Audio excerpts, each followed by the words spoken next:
Bismillahirrahmanirrahim. Alhamdulillah wassalatu wassalamu ala Rasulillah wa ala alihi wa sahbihi wa man walah amma ba'du. Insyaallah kali ini kita akan mempelajari i'rab dari fiil mudhari. Kenapa fokusnya ke fiil mudhari? Karena memang untuk fiil yang mu'rab itu hanya dari fiil mudhari saja ya. Adapun fiil madhi, fiil amr itu kan semuanya mabni. Jadi harokat huruf terakhirnya itu tidak berubah ya. Maka dari itu di sini fokus pembahasannya ke fiil mudhari. Secara umum fiil mudhari mu'rab atau bisa di-i'rab dalam artian ketika di-i'rab nanti bisa dia itu rafa atau marfu atau nasab mansub ataupun jazm. Sebelumnya sudah dipelajari untuk ahwal i'rabil isim kondisi i'rab isim, kapan isim rafa, nasab sama jar. Adapun sekarang ini i'rab untuk fiil. Untuk harf sendiri bagaimana? Harf sendiri juga mabni ya. Jadi nggak ada pembahasan ahwal i'rabi harf misalkan nggak ada karena memang harf mabni, nggak ada harf rofa, nasab, jar atau jazm itu nggak ada. Harf itu selalu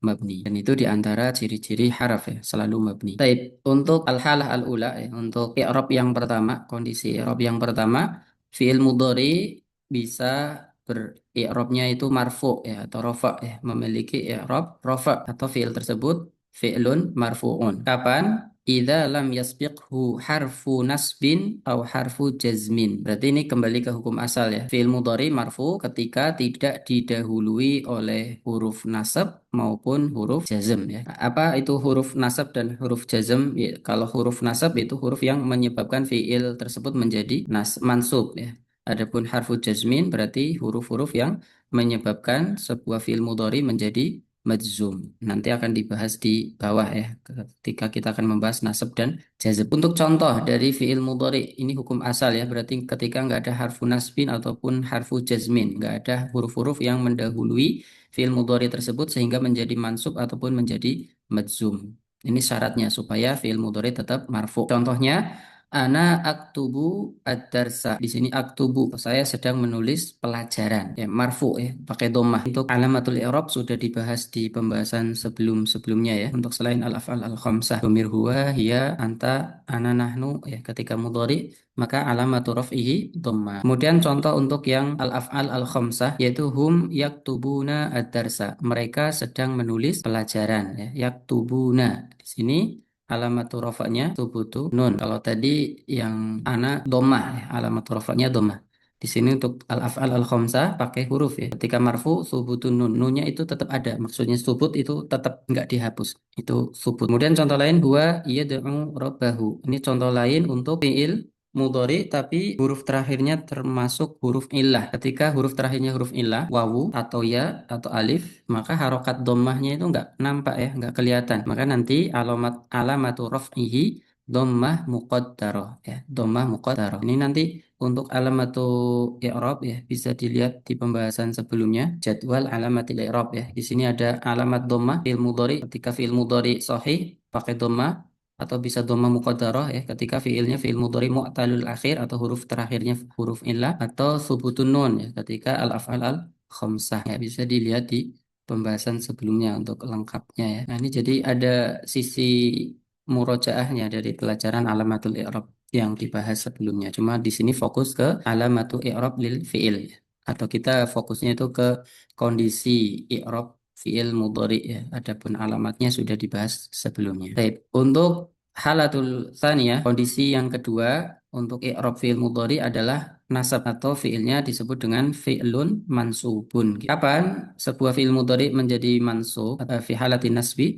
Idza sabaqahu harfun nasbin, yaitu ketika ada huruf nasab yang mendahului fiil tersebut. Idza sabaqahu ini domir apabila mendahuluinya. Memang kalau susunan bahasa Arab seperti ini ya. Susunan bahasa Arab kalau kita terjemahkan secara letterlock apa adanya itu mungkin kadang membingungkan atau kalimatnya menjadi aneh apabila mendahuluinya harfu nasbin. Jadi subjeknya ditaruh di belakang. Tapi kalau kita menerjemahkan supaya mudah dipahami ya kita taruh di depan subjeknya apabila ada huruf nasab yang mendahuluinya. Apa saja huruf nasab? Sini ada disebutkan berapa? Satu, 2, 3, 4, 5, 6, 7, 8 ya. Yang pertama an. Contohnya huwa yuridu an yamshiya. Ya, an yamshiya. Tuh ya-nya mansub fathah ya, karena domir huwa. Huwa yuridu an yamshiya ilal mal'ab. Dia ingin jalan ke lapangan. Kemudian huruf nasab yang lain lan. Kalau an ini nggak diterjemahkan ya, nggak ada terjemahannya biasanya. Wa yuridu an yamsya, dia ingin jalan, nggak ada terjemahannya ya. Nah, adapun lan ini artinya tidak akan melakukan ya. Ana lan usafiro, ana lan usafiro, lan usafiro. Di sini pakai fathah ya. Ana lan usafiro godan, aku tidak akan safar besok. Kemudian hatta artinya sampai atau hingga. Contohnya syaribtu hatta ashba'a. Aku minum sampai kenyang. Kemudian huruf nasab yang lain kai, agar, artinya agar. Contohnya ijtahida. Ijtahida di sini fiil amr ya. Ijtahida, ijtahid untuk antuma jadi ijtahida. Ijtahida kai tanjaha. Tanjaha alamatu nasbihi di sini hadfu nun ya. Untuk alamatu nasbi tanjaha hadfu nun, yaitu dihapusnya nun karena aslinya itu tanjahani. Nah, ini untuk alamatun nasbi dari fiil mudhari yang termasuk al-af'al al-khamsah ya, fiil yang mengikuti 5 wazan. Yaf'alani, yaf'aluna, taf'alani, taf'aluna sama taf'alina. Ketika mansub alamatun nasbihi hadfu nun. Ya. Penanda nasabnya adalah dihapusnya huruf nun setelah alif ataupun nun ya untuk al-af'al al-khamsah. Ataupun setelah ya juga ya untuk domir anti. Kemudian contoh lain dari harfun nasab idan, kalau begitu ya, kalau demikian idan ukrimaka, kalau begitu aku akan memuliakanmu. Nah, ini biasanya sebelum idan itu biasanya selalu ada jumlah ya, ada kalimat yang mendahuluinya. Karena nggak mungkin kita baru ngomong tiba-tiba bilang kalau begitu, nah ini orang nggak paham apa maksudnya. Nah, ini idan itu biasanya selalu diawali dengan jumlah atau kalimat sebelumnya. Idzan ukrimaka, kalau begitu aku akan memuliakan. Kemudian harfun nasbin yang lain lamu ta'lil. Nah, sebab ya, artinya sebab. Ta'lil itu illah, sebab. Lam yang maknanya sebab, karena, sebab atau karena. Contoh Iqra litafhama. Bacalah agar kamu paham. Bacalah agar kamu paham. Nah, ini untuk lamu ta'lil. Bisa artinya sebab, bisa artinya agar ya, intinya menunjukkan illah. Tapi yang berikutnya lamul juhud. Lamul juhud itu apa? Lamul juhud itu menunjukkan seperti lamu ta'lil ya, ada mirip-miripnya, menunjukkan sebab atau akan ya, ingin menyampaikan alasan ataupun untuk mengikuti kata sebelumnya yang bermakna negatif ya. Lam akun li al huwa wal amru jidun. Nah, di sini lamul juhudnya itu yang ini li al huwa. Aku tidaklah bermain-main. Lam akun li al huwa wal amru jidun. Karena apa? Dan perkaranya itu serius ya. Dan perkaranya serius, maka aku tidak main-main. Kemudian fa usababiyah. Yang terakhir dari harful nasbin ada fa asbabiyah. Fa yang menunjukkan sebab juga ya. Ini jadi mirip-mirip dari segi maknanya, walaupun untuk diterjemahkan nanti mengikuti konteks ya, bisa artinya sebab, karena, atau artinya agar ya, itu bisa ya, atau artinya tidak gitu saja. Lam seperti di sini lam akun li al huwa, di sini malah lebih cenderungnya nggak diterjemahkan lamnya ya. Lam akun li al huwa, aku tidak bermain-main. Aku tidak di sini kan lam akun sudah. Nah, tapi di sini butuh lamul juhud untuk menemani kata yang sebelumnya diawali dengan harf lam ya. Tidak artinya. Nanti lam di sini akan dibahas di bawah nih, di pertama ini lam. Kemudian yang terakhir dari harfun nasbin yaitu fa'u sababiyah. Kalau dari segi makna menunjukkan sebab, atau kalau diterjemahkan maknanya bisa maka ya, maka dari itu. Contohnya ta'awanu fatanjahu. Ta'awanu ini juga termasuk fi'il amr ya, kata kerja perintah dari wazan tafa'ala ya tafa'alu.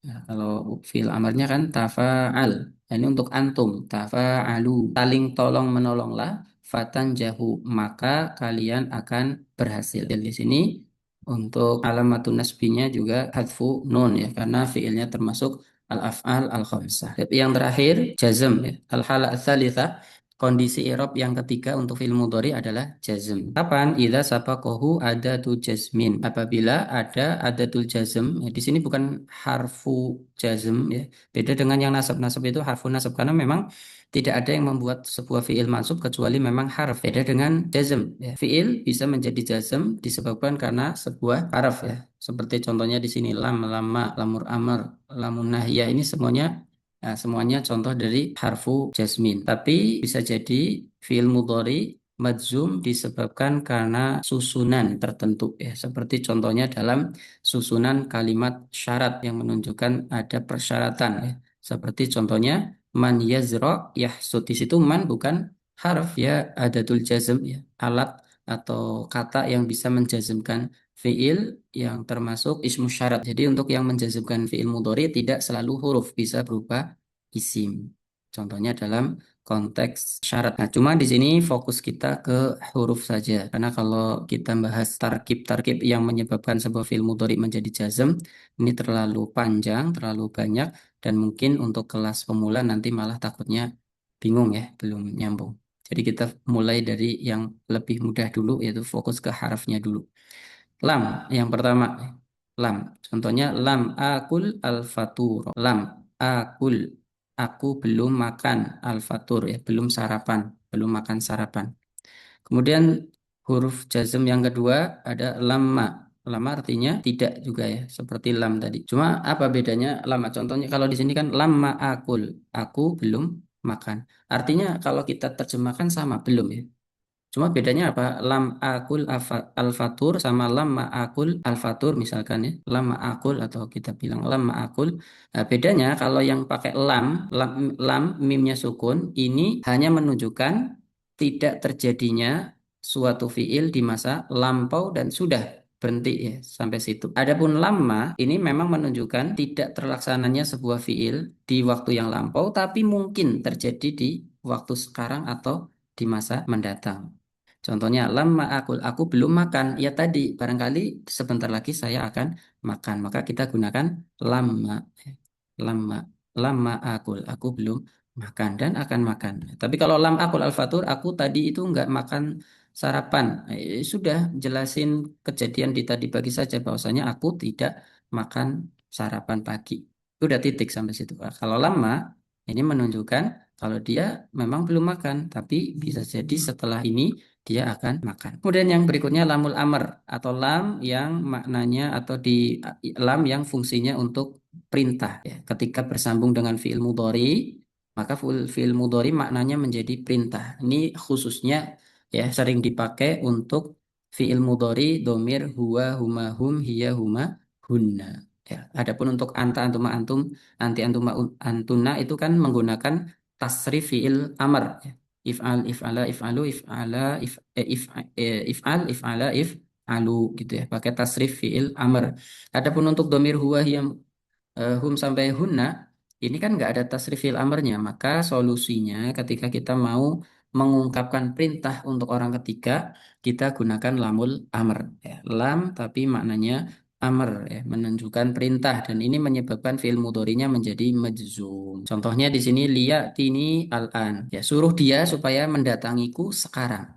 Liya'tini al-an ya. Nah, di sini alamatu jasminya itu hadfu harfi illah ya, huruf ilahnya dihapus karena ya'ti aslinya itu kan ada ya setelah tak ya'ti ata ya'ti ya, di sini karena madzum maka huruf ilahnya dihapus ya, nanti bisa dilihat ya di atas di pembahasan alamatul i'rab. Kemudian terakhir lam an-nahiyah itu lam yang fungsinya untuk melarang, kalimat larangan. Kalau tadi perintah sekarang larangan, beda bentuk ya. Kalau perintah itu li kasroh, adapun lam an-nahiyah itu lam alif, bentuknya lam alif. La.